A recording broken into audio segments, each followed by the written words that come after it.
We're the richest country in the world, and we are awash in debt. The national debt right now is around $40 trillion. The annual deficit around $2 trillion.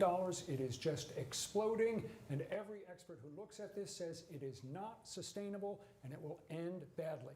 However, neither Democrats nor Republicans in the White House or in Congress have shown any interest in about 25 years in addressing this challenge. Ashley Webb, if you were in the U.S. Senate, how would you address the deficit problem? And please give me specifics.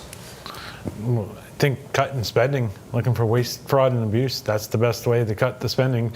A lot of money's being paid to like for the reflecting pool. We paid that contract to redo the reflecting pool, and it didn't fix the problem. It still has algae growing in it. Anybody who knows a pool knows that that's going to grow if you're not properly filtering the pool water. That I'm going to jump in because that is a microscopic amount of money compared to what the federal budget is. Give me some proposals that would have a real impact, either in spending cuts or in increased taxes. Well, when a bill gets passed, sometimes they tack on extra incentives to get senators to vote on these bills. I believe for the Obamacare, it was one group got youth arrows added to the bill. That should have been added. Like, that's an extra expense that wasn't part of the health care bill that Americans wanted. I believe they called it pork bellying. By cutting out the pork bellying from all the bills, I'm sure that would save a lot of money as well, but. All right, David Costello, specifics, please. Well, a couple of things. One is I think we've got to increase revenue. So as I said, I'd want to roll back the Bush and the Trump tax cuts, at least on the wealthy, not certainly the middle class and working class families. But I would also want to support the implementation of a wealth tax, because much of the money that most wealthy people have are in savings and investments.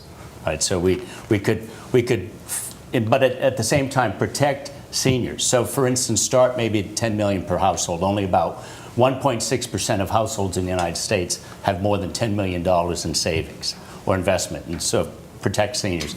I would also want to establish a commission like a BRAC commission, a commission that's totally independent, that would review the budgets of all agencies and look for the kind of waste. No political context at all or connection to this commission. It needs to be apolitical, and also made up of experts who could actually dive in and point to and rank programs and zero out budgets, or at least propose zeroing out budgets. So for instance, in the Defense Department or DHS, looking at particular programs and divisions and looking at those budgets and being apolitical and focused on identifying, as experts would, what are the most costly and effective programs. Lizzie Dickerson? Yeah, so military spending, it's a matter of priorities. So we value military spending over investing in feeding children. It's a problem. That would be the first thing I'd go to. Dan Kleban. Yeah, well, I mean, as the father of teenagers, I mean, I worry that we are literally mortgaging their future away, and I think every parent probably feels the same way I do.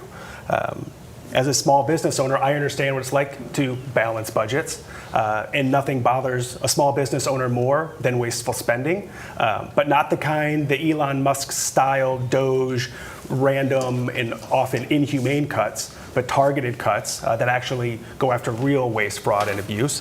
And third, like I mentioned before, the foreign war in Iran that's costing billions of dollars, raising the price of gas for people here at home, when that money can not only be used to bring down the debt, or it can be strategically used to invest in things that would grow the economy.